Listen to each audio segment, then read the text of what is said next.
Olá, muito prazer, que alegria imensa ter você aqui junto com a gente.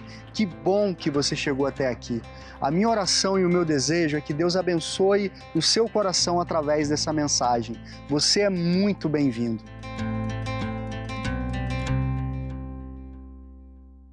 Ok, esse é o gol emblemático de Maradona.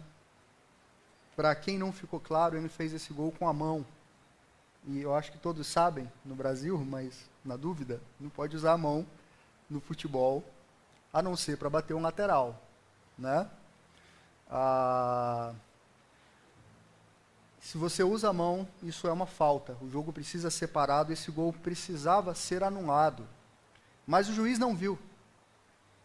E quando o Maradona ele saiu e a imprensa chegou em cima dele e questionou: como você fez esse gol, Maradona? Ele disse: eu marquei um pouco com a cabeça e um pouco com a mão de Deus. Um pouco com a cabeça. Eu vou arriscar o meu espanhol, mesmo com a preta aqui, e eu sei que eu estou arriscando muito quando a preta está presente, mas a gente está aqui para isso também, né? Eu marquei um pouco com a cabeça e um pouco com a mano de Deus.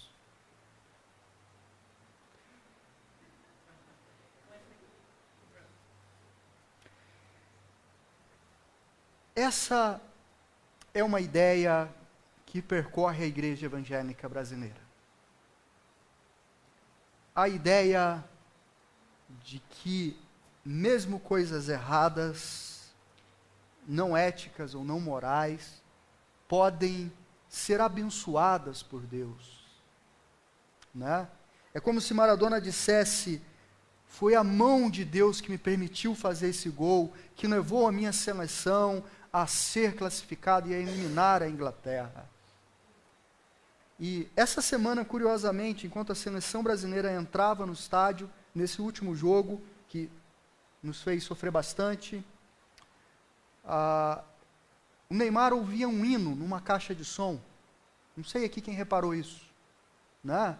Ele ouviu uma canção do Ministério Apacentar, que fala sobre Deus, e, enfim, o Neymar é aquele que coloca aquela faixa, 100% Jesus, na cabeça, né? Numa ocasião em que estava sendo julgado por questões de sonegar impostos, do qual ele não foi absolvido. Ok, né? Mas ele me entra muito concentrado e vai para esse jogo de futebol, um jogo certamente tenso, mas tem uma hora que a câmera pega nele e ele está falando algumas palavras em espanhol para os jogadores da Costa Rica e que não precisa ser a preta para entender. Eu não vou reproduzi-las aqui porque vocês entenderiam, não cabe nesse espaço santo sagrado. Mas ele repetiu várias vezes, né? E ele também é pego xingando o juiz. E tem uma hora que ele fala com o juiz, eu acho que ele fala em inglês: don't touch me, don't touch me. Não me toque, ele estava meio bravo. Essa é a parte mais assim amena do comportamento do nosso craque de futebol. É o Brasil o país onde os políticos se reúnem e oram agradecendo a Deus pela propina.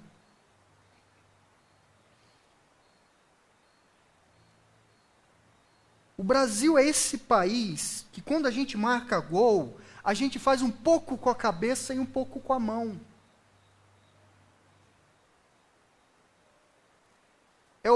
É o país do evangélico que entra no estádio cantando louvores.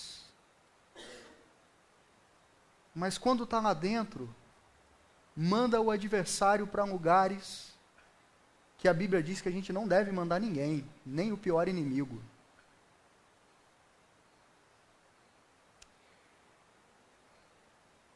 Então a ideia, meus irmãos, é a gente pensar a respeito das seguintes reflexões. Os fins justificam os meios? Porque, veja bem, Eu posso tirar nota 10 na universidade em ética. Tem uma disciplina, né? Ética e antropologia. Na disciplina, na hora de pegar um problema, um dilema ético, eu sei analisar, esclarecer e dizer, olha, moral é isso, ética é aquilo, e o comportamento correto é esse. Porque os bons costumes, e além dos bons costumes, essa capacidade de se sensibilizar, e ser humano, e ser gente, faz com que a minha postura seja essa, e não aquela. Eu tiro 10 na universidade, mas quando eu chego no trânsito, e o cara me corta, eu falo assim, filho de Deus, que o Senhor te abençoe. Ou quando eu vou jogar aquela peladinha, eu não vou porque quem viu aí o vídeo do making off, apesar que foi tudo armado, aquilo não é verdade, eu nego. Eu fiz muitos gols aquele dia, captaram só eu chutando a bola para fora. Está lá no Facebook, fiquei muito chateado, os caras me exporam, porque o meu futebol é bom. Me expuseram, o meu futebol é muito bom, mas eu não entro nessa coisa do futebol. Mas o cara está jogando bola, ele entra né? Vamos orar. Glória a Deus, aleluia. Mas aí o cara se transforma e parte para cima. E um dos motivos pelo qual eu parei de jogar futebol é que eu percebi que o pessoal da igreja tem uma pegada diferente. Né? Eu me lembro do diácono lá da igreja de Três Corações que ele fraturou a perna num desses jogos aí, né? O pastor machucou o joelho e ficou 1 ano andando de amuleta. Eu falei assim, eu não vou jogar com esse pessoal não. Né? O pessoal aqui é tranquilo, né? Jaimão, né? Pedrão, né? Você dibra todo mundo, você olha para o gol, só tem um zagueiro, só que é o Pedrão. Você começa a orar. Você fala assim, Senhor, nunca te pedi nada. Tira o Pedrão da minha frente, porque se pegar, o Senhor tem um filho para criar. Deus, o que vai ser da Nanda? Aí vem aqui no corte seco, né? Vrá!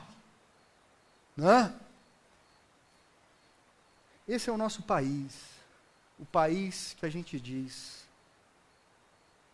os fins justificam os meios. Significa que para alcançar o meu objetivo, o meio tanto faz. Para ser promovido no emprego, se eu precisar pisar em alguém, tanto faz. O que eu preciso é chegar no fim. Qual é o fim? Ser promovido. Mas a gente sabe que não é bem assim. Que os meios, eles dizem muito sobre o tipo de gente que a gente é. O objetivo da vida é vencer a todo custo? É subir de classe social de maneira desvairada? É fazer aquelas costuras na engenharia social a fim de se ter sucesso, fama, acessibilidade? A minha satisfação pessoal é o mais importante. Isso, para a filosofia, é muito antigo, porque era a ideia de uma ética utilitarista, ou até hedonista. A ética de quem é hedonista é o seguinte: o que manda é o meu prazer. Se eu tenho prazer, se é bom para mim, então pode. E a utilitarista é aquilo que me é útil. Se faz bem para mim, é aquele irmão que ora e ele diz assim, Senhor, eu preciso dessa bênção, mas ele não percebe que se Deus dá aquela bênção para ele, um monte de gente vai sofrer. Né? Então ele diz, Senhor, me dá esse emprego, por exemplo. Alguém vai ter que assumir o emprego de fato, né? A vaga está em aberto. Mas quando você assume, talvez outra pessoa não assume. E quem melhor do que Deus, é claro, para responder esse tipo de oração de maneira justa? Mas por vezes, a gente não percebe que se Deus respondesse determinadas orações nossas, alguém sairia prejudicado. Né? É como o Ricardo Gondim diz para os jovens da igreja dele: você não pode orar a Deus pedindo um PlayStation 4 num mundo onde tem crianças que passam fome. A sua oração não pode ser legítima. Deus, me dá um PlayStation 4. Nesse mesmo mundo, há centenas e milhares de crianças que vão dormir essa noite sem uma refeição.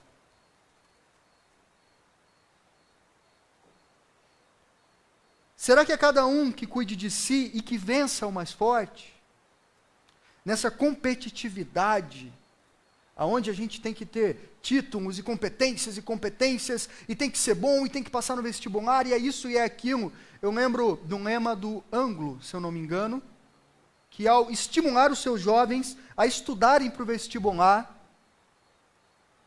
eles têm uma frase, eu acho que é o Anglo, o pessoal aí do vestibular pode corrigir ou não, que é a seguinte ideia: lembre-se que quando você está dormindo, tem um japonês estudando por você.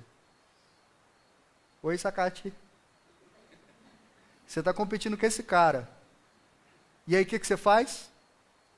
Eu não posso dormir, pô. O cara já é japonês. O cara já nasceu inteligente, o cara é japonês, bicho. Eu não vou dormir, porque se eu dormir, o cara é japonês, o cara já é inteligente, o cara está estudando, eu estou perdido. Isso estimula esse ambiente hostil, aonde ninguém ajuda ninguém, aonde é muito fácil chorar com quem chora, mas é muito difícil se alegrar com quem se alegra. É muito difícil falar: cara, que legal, você foi promovido, cara, que bacana que as coisas deram certo. Na verdade, há uma certa inveja silenciosa que você diz: que legal, mas podia ser eu. Né? Tem gente assim que as coisas dão tão certo, não é? Você fala assim: pô, Senhor, e quando que chega a minha vez, né? Deu tudo certo. O pior é quando Deus usa de graça e gente que não merece recebe uma graça, uma bênção, ou acontece algo inusitado. Aí a nosso religioso vem à tona e a gente diz: ô Senhor, ele e não eu. Fui naquela série da Copa do Mundo, né? Fui na igreja, orei, né? Mas e eu? O senhor, né? Não tem, como é que é, do reino lá, que a gente diz? Só vem a nós, não tem o teu reino, não é? Aí você fala isso para Deus. Senhor, só tem o teu reino, não tem vem a nós, né? Daí eu vou, né? Buscar em primeiro lugar o reino de Deus. Estou buscando pra caramba. E cadê o vem a nós? E aí,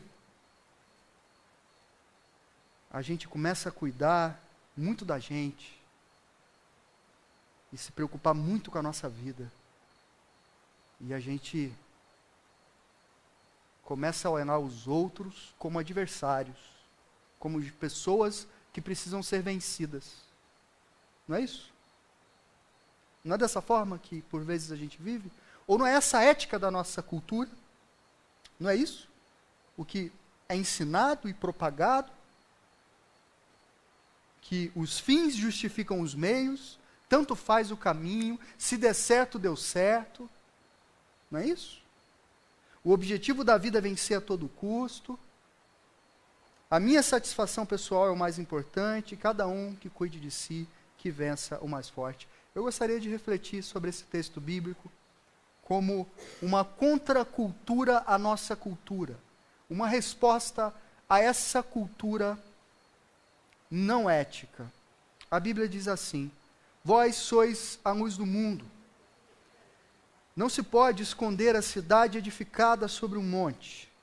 nem se acende uma candeia para colocá-la debaixo do alqueire, mas no velador, e alumia todos que se encontram na casa. Assim, brilhe também a vossa luz diante dos homens, para que vejam as vossas boas obras e glorifiquem a vosso Pai que está nos céus. Esse é o papel da igreja, e eu já adianto que esse texto me faz refletir, pelo menos nesses 3 pontos. Primeiro, que a minha existência, o sentido da minha vida, o propósito, a razão pela qual eu estou aqui, ela não está conectada diretamente a mim. Ela está conectada à criação de Deus, ao mundo e ao outro.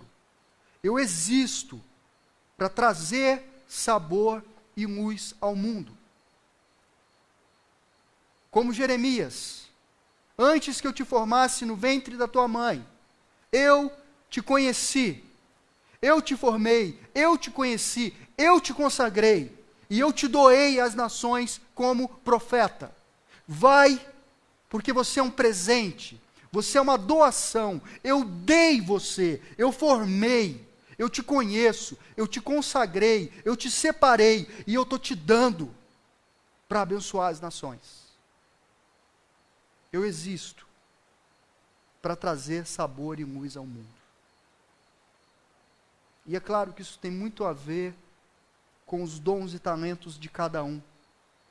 Porque existem formas muito peculiares, como eu e você podemos fazer a diferença. Algumas pessoas têm alguns dons e outras não. Não é isso? A partir desse entendimento do Deus que me formou, eu consigo então ser efetivo no projeto de Deus e no projeto de Deus para a minha vida. Segunda coisa, eu não posso abrir mão da missão de Deus. Jesus está dizendo assim, não faz sentido acender uma vela e colocar debaixo da cama. Qual que é a função da vela? Iluminar. Né? A gente tem que contextualizar, né? Acabou a luz lá na sua casa, certo? Tudo escuro. E aí você fala assim, pô, meu smartphone tem uma lanterna. E aí tu acende a lanterna do smartphone, e aí tu vai lá e coloca dentro do armário. Faz sentido? Não faz sentido. Porque a função da lanterna é iluminar o caminho. Não faz sentido uma vida que não cumpre o seu propósito. Não faz sentido. Não faz sentido uma vida que abre mão da missão de Deus. E essa missão de Deus, ela tem a ver com quem você é. Eu tenho a minha missão.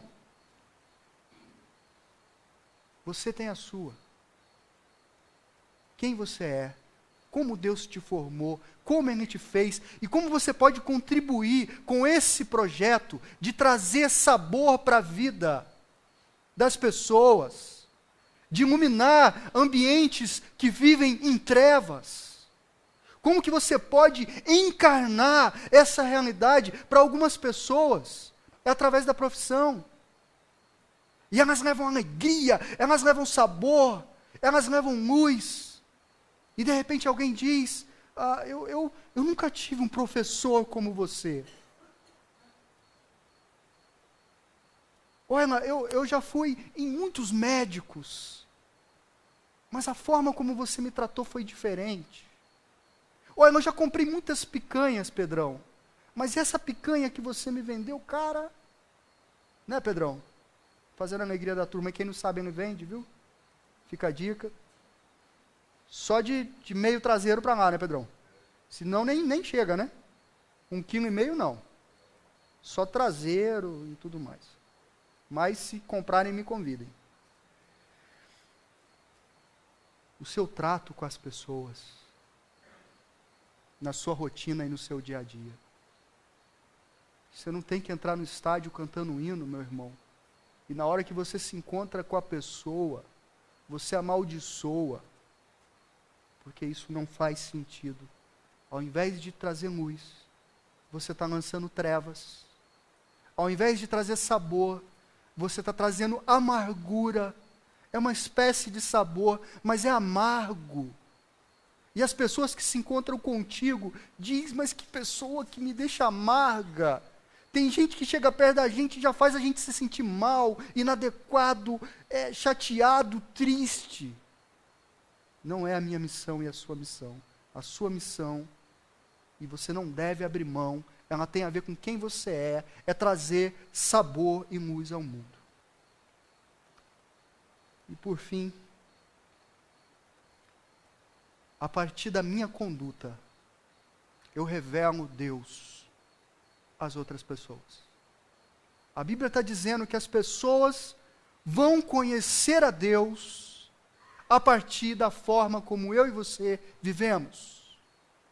Se você volta um pouquinho no Antigo Testamento e você vai a Ezequiel, a Bíblia diz que Deus resolveu conectar o nome dele, que é santo, a uma nação chamada Israel. E Deus diz assim para Israel: por causa de vocês, porque eu conectei o meu nome que é santo em vocês,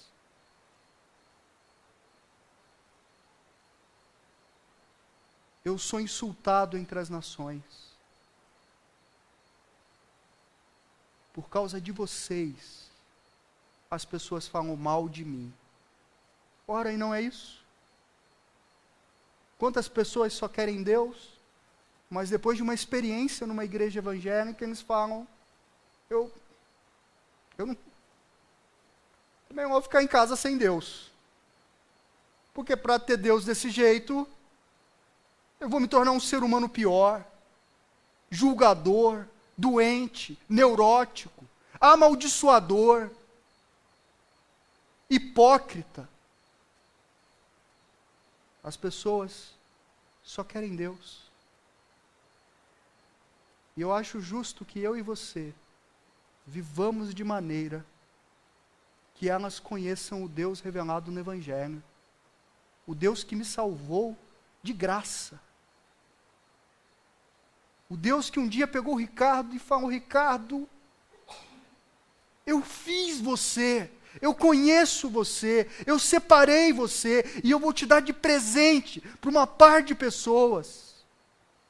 E aí você vai meio desajeitadão, e aí no caminho, Deus vai explicando para você, Ricardo, eu te dei algumas características muito únicas, use-as, abençoe pessoas. Porque através de você, elas vão saber que eu sou real. Mas não adianta nada eu pregar isso aqui, chegar em casa e bater na minha esposa. Às vezes as pessoas dizem isso, eu só aprendi com o meu professor, reverendo Ricardo Costa, porque ele dizia isso. As pessoas falam, reverendo, que sermão! E ele fala assim, a única pessoa que pode dizer isso é a minha esposa, porque ela realmente sabe quem eu sou. Não é isso que a gente diz? A gente diz que reputação é o que nós somos quando todo mundo vê. E caráter é o que nós somos quando nós estamos em secreto. Quando a gente está lá e ninguém está vendo.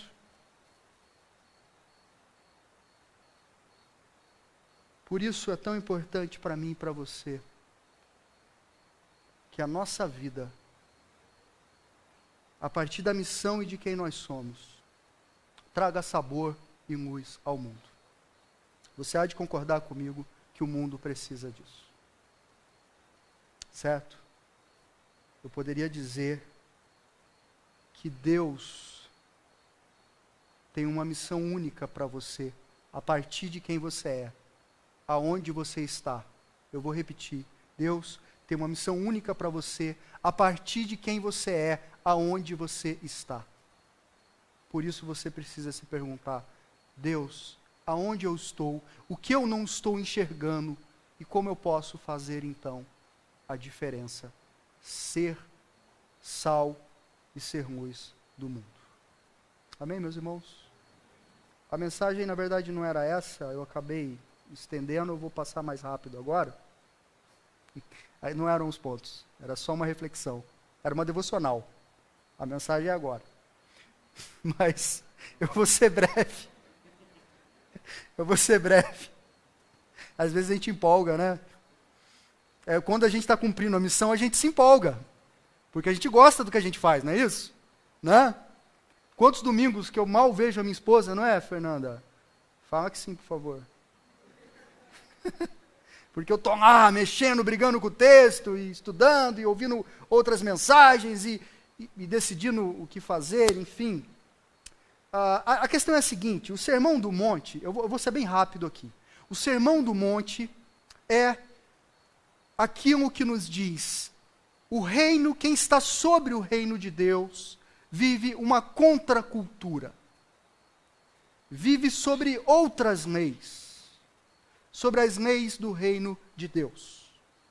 Mas antes de ser algo que nos oprime, porque quando a gente lê certas coisas no Sermão do Monte, a gente com certeza não se enquadra, ele é um quadro da vida eterna com Deus. E é claro, é uma referência para mim e para você. Mas você vai encontrar ali, sede santos como o meu Pai é santo. Ame e ore pelos seus inimigos, enfim, essa coisa toda. Então, todo o Sermão do Monte, vá para casa hoje e leia Mateus 5, 6, 7. Porque lá está a ética do reino de Deus.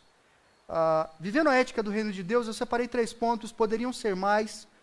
Estão todos lá no Sermão do Monte, mas rapidamente. Primeiro, uma honestidade radical. Seja, porém, a tua palavra sim, sim e não, não. O que disto passar vem do maligno. Buscar uma honestidade radical. Existe uma história de um outro jogador de futebol, chamado Miroslav Klose. Pessoal aí, alemão, tá certo? Viu? Hoje foi espanhol e alemão já, hein? Miroslav Klose. Né? Quando a gente não sabe, a gente fala como se fosse em inglês, né? Ou como a gente ouve o pessoal falar. Miroslav Klose, para quem não sabe, é o maior artilheiro de todas as Copas do mundo. Ele ultrapassou Ronaldo, o fenômeno, na última Copa, não é isso? Miroslav Klose é um homem diferente. Porque tem um certo jogo de futebol, não existia árbitro de vídeo, e que ele dá um drible seco no goleiro, e o goleiro passa por ele e ele cai, o juiz marca pênalti. E eu honestamente até achei que era pênalti. Mas ele chama o juiz no canto e diz, foi eu que caí. Não foi pênalti. O juiz anula o pênalti e o jogo volta a acontecer.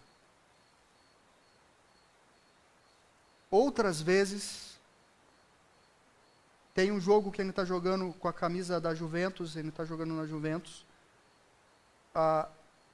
no Napoli. Não lembro.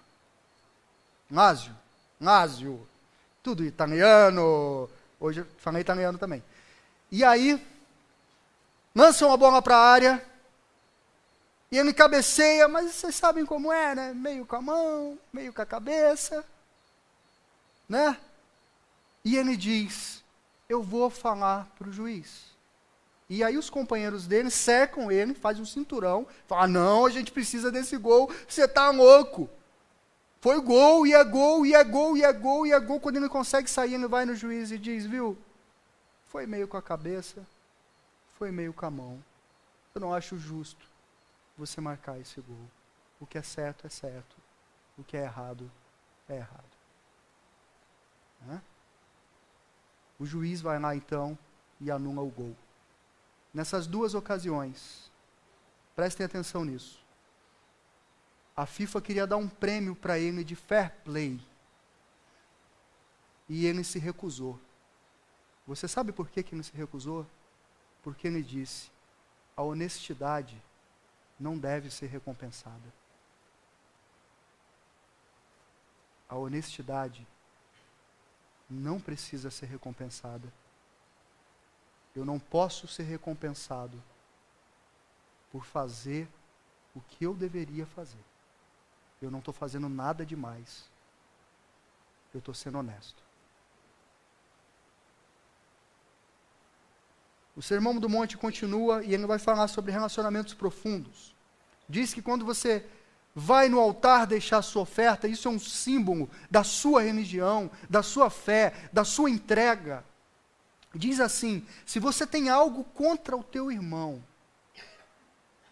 não deixa a sua oferta.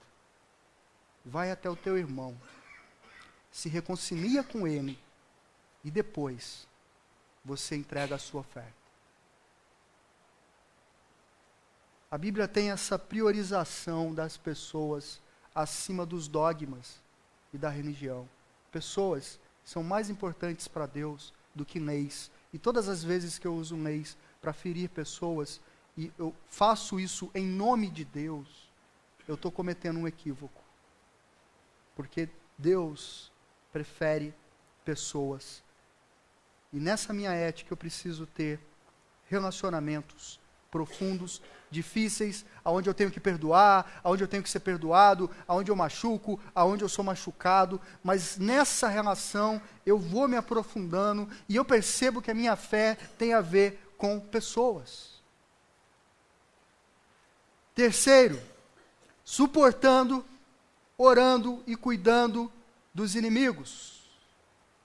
Eu, porém, vos digo, não resistais ao perverso, mas a qualquer que te ferir na face direita, volta-lhe também a outra. Eu, porém, vos digo, amai os vossos inimigos e orai pelos que vos perseguem. E Jesus diz assim: você que ama o seu amigo, parabéns, mas não tem mérito nisso. Porque a pior pessoa do mundo também ama um amigo. Qual que é a diferença? Agora, se você é filho de Deus, você ora por aqueles que te machucam, te ferem, você vira a outra face. Você fala: Ricardo, isso é impossível. Como que eu vou fazer isso? Eu quero contar então para você essa história, para você saber que isso já aconteceu algumas vezes. Essa é a história de um prisioneiro de guerra que procura o seu torturador, que era um japonês, fiquem espertos. Era esse aqui.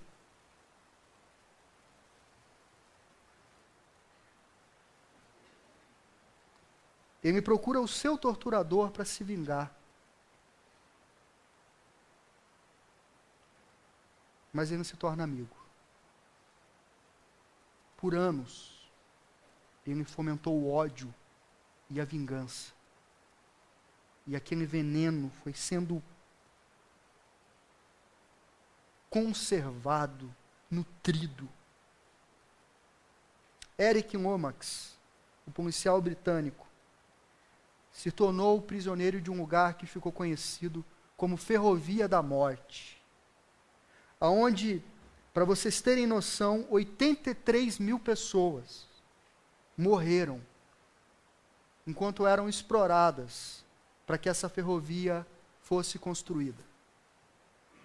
Eric Lomax conheceu Nagase Takashi, um dos seus torturadores, que arbitrariamente, durante todo um ano, o torturou para que ele admitisse que era um espião, mas ele não era e não admitiu. Chegaram a quebrar os braços, os ossos do quadril, aqueles afogamentos, e por aí vai. Quando a guerra acabou, o soldado britânico dedicou toda a sua energia para buscar os seus torturadores e se vingar. Parecido com Identidade Bourne aí, quem viu, né? Filme. Filme sobre vingança. Em 1993, décadas com essa ideia obsessiva de vingança, ele consegue marcar um encontro com o Takashi. Eles se reencontram. Assim que Takashi enxerga o britânico, ele começa a chorar copiosamente, a se humilhar e a pedir perdão. Um Lomax que foi pronto para cometer um homicídio, para machucar, foi desarmado diante daquele homem quebrado, chorando compulsivamente, dizendo: me perdoa, por favor, me perdoa. Eles começaram a conversar e perceber que os traumas da guerra faziam parte dos dois lados, que quem torturava e quem era torturado, ambos estavam perdidos. Começaram a perceber que tinham hobbies em comum, que traziam uma doença, transtorno de estresse pós-traumático, comum àqueles que passam por situações de guerra. Eles começam a conversar e eles se tornam então grandes amigos. Essa história é contada num filme que se chama Uma Longa Viagem. Mas, meus irmãos, nem Lomax e nem Takashi conheceram um homem chamado Jesus Cristo. Eles fizeram isso por uma graça que Deus dá a alguns homens, que faz essa centena da imagem e semelhança de Deus gerar misericórdia, graça, redenção. Mas eu e você, nós conhecemos Jesus Cristo, aquele que foi torturado, machucado. E quando estivemos aos pés da cruz, sendo que era minha a mão que pregava os cravos, era também minha a mão que colocava a coroa de espinho, também era a minha saliva que foi cuspida na cara dele, eu também estava lá, torturando, machucando, condenando um homem inocente. Foi por minha causa, foi por sua causa. Mas quando você chega aos pés da cruz, você consegue ouvir ele dizer: Pai, perdoa-me. Eles não sabem o que fazem. E é esse perdão que não merecemos e recebemos, que me possibilita olhar para qualquer pessoa e dizer: eu também te perdoo. Porque eu sou um torturador, eu sou um assassino, e eu fui perdoado pela minha maior vítima. Eu posso perdoar a quem quer que seja. Então, os fins justificam os meios, o objetivo da vida é vencer a todo custo. A minha satisfação pessoal é mais importante, à luz dessas histórias. É certo que cada um cuide de si e que vença o mais forte. Espero que você leve então essas reflexões para a sua casa. Vamos ter um tempo de oração. Vamos. Curve a sua cabeça, feche os seus olhos. Talvez seja um tempo de estar aos pés da cruz e ouvir Jesus Cristo dizer mais uma vez: Pai, perdoa-me, eles não sabem o que fazem. Talvez há pessoas a quem você destina ódio, animosidade, pessoas cujo bem seria um mal enorme para você. Mas Deus está dizendo: liberta essa pessoa, porque eu te libertei. Perdoa, porque eu te perdoei.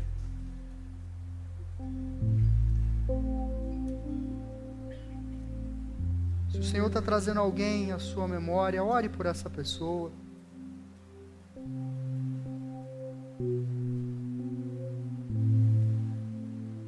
Você é sal da terra e é a luz do mundo.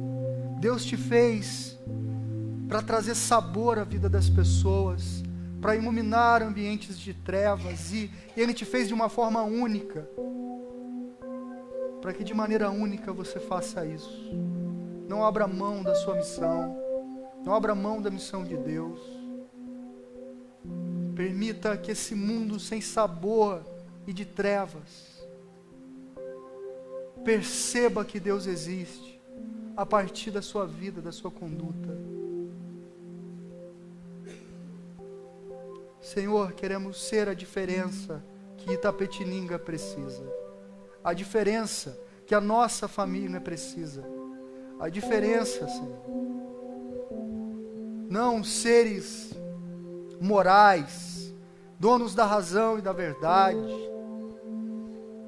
mas gente humilde, simples, desejosa de servir o próximo, de fazer a diferença, que ao pensarem em cada um de nós, as pessoas não tenham lembranças amargas, mas doces lembranças. Senhor, que a gente consiga ser doação a esse mundo e aqueles que precisam ouvir a Tua voz. Queremos Te servir e Te obedecer.